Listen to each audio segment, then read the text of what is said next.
এর উপরে তো আসলে পলিসির উপরে তো আমাদের কোনো কিছু করার থাকে না। সো যেটা হয়েছে তো এটা হয়েছে, বাট আগে যেটা দরকার সেটা হচ্ছে সত্যি কথা কনফিডেন্স। এটা সবচেয়ে বেশি ইম্পর্টেন্ট, যে আমি আসলে দেখতে কেমন এটা আসলে আমার মনে হয় যে এটা নিজের উপর বেশি ডিপেন্ড করে। আদার দেন আমি যদি সবসময় ভাবি যে অমুকে আমাকে সোশ্যাল মিডিয়াতে এই কমেন্ট করলো, রাস্তায় একটা মানুষ আমাকে এটা বললো, এবং সেগুলো যদি আমি মাথায় নিয়ে বসে থাকি, আমি যতই মানে বিশ্বের সবচেয়ে সুন্দর মেয়েও কিন্তু কখনো না কখনো কোনো না কোনো একটা খারাপ মন্তব্য তারা পেয়েছে, এবং এটা প্রত্যেকেই পায়। তো তার থেকে সবচেয়ে বড় কথা সুন্দর মনের মানুষ হওয়া, এবং যখন আপনি একটা সুন্দর মনের মানুষ হবেন তখন এমনিতেই দেখবেন যে নিজেকেও আপনার ভালো লাগবে এবং অন্যদেরও আপনাকে দেখতে ভালো লাগবে। আসলে অনেক দিন তো কাজে একটা বিরতি ছিল, তো সব কিছু কাটিয়ে যে স্বাভাবিক অবস্থায় আমার মনে হয় প্রত্যেকটা ব্যক্তিরই আসলে দরকার যে কাজে ফেরার। কারণ আমরা শুধু না, আপনাদেরও অনেকেরই অনেক দিন ধরে আসলে কাজ বা অনেকেরই রুটি রোজগার বন্ধ। তো সেই জায়গা থেকে আসলে সবার আগে তো মৌলিক অধিকার খাদ্য, বস্ত্র, বাসস্থান, শিক্ষা, চিকিৎসা, তো সেগুলো যত তাড়াতাড়ি স্বাভাবিক অবস্থায় ফেরত আমরা যেতে পারবো তত তাড়াতাড়ি সবার জন্যই মঙ্গল। আমার মনে হয় আমরা যেহেতু আজকে ফেমিকেয়ারের ওপেনিংয়ে এসেছি, এই রিলেটেড আমরা কোয়েশ্চেন আসলে আমার মনে হয় আগে রিলেভেন্ট কোয়েশ্চেন।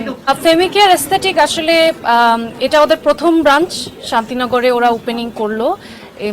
ঈশ্বর ভাই এখানে উনি ফাউন্ডার এবং আরও কো ফাউন্ডার আছেন যতটুকু আমি জানি।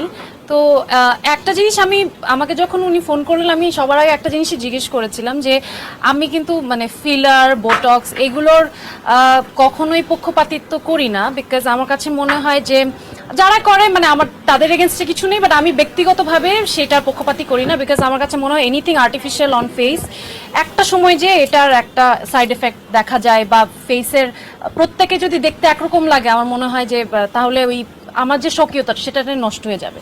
তো এটাই আমি জিজ্ঞেস করেছিলাম আপনাদের সেলুনে যদি এরকম টাইপের সেলুন হয়, আসলে ভাই আমি ইন্টারেস্টেড না। তখন আমাকে উনি যখন লিঙ্ক পাঠালেন এবং সব কিছু আমি বুঝলাম, তখন দেখলাম যে মোর মেডিকেল প্রবলেমের জন্য ওনারা আসলে সেলুনটা ওপেন করেছেন, এবং প্রত্যেকের দেখা গেল যে আপনার কি হয় অ্যাক্সিডেন্টে হয়তো কারো মুখে কোনো প্রবলেম হয়ে গেছে, বা আমার মনে হয় এই ব্যাপারগুলো আপনি আরো ভালো বলতে পারবেন ভাইয়া, যে মেস্তা বা মানে এই কি প্রবলেমের আপনারা সলিউশন এখানে প্রোভাইড করছেন। আমি একটা জিনিস অ্যাড করি, আমি যেটা অ্যাড করতে চাচ্ছিলাম যে ফাহিম কিন্তু আমাদের সাথে ডিলটা ডান হওয়ার আগে উনি পার্সোনালি আগে ভিজিট করেছেন আমাদের ক্লিনিকটা, এবং আমাদের এক্সপার্টদের সাথে কথা বলেছেন, উনি আমাদের ডিভাইসেস ট্রিটমেন্ট সব দেখেছেন, দেন তারপরে উনি রাজি হয়েছেন আজকে এখানে আসতে। সো বেসিক্যালি আমরা যেইটা করে থাকি সেটা হচ্ছে আমরা স্কিনের যেই কনসার্ন যেগুলো, সেটা হচ্ছে স্পেশালি যদি বলি যে পোস্টপার্টাম, যে আপনার আফটার প্রেগনেন্সি যে প্রবলেমগুলো ক্রিয়েট হয় স্কিনের ভিতরে, স্ট্রেচ মার্কস হতে পারে, হাইপার পিগমেন্টেশন হতে পারে, বা অনেক ধরনের কাটা দাগ হতে পারে। সো সেই ধরনের সব ধরনের সলিউশনসগুলোই আমরা প্রোভাইড করে থাকি মেইনলি। তবে আমরা উনিও যেটা বললেন যে আমরা কোনো ফিলার, বোটক্স বা এই ধরনের কোনো ইনজেক্টেবলস করি না যেটাতে আপনার ফিউচারে কোনো রকম প্রবলেম হতে পারে।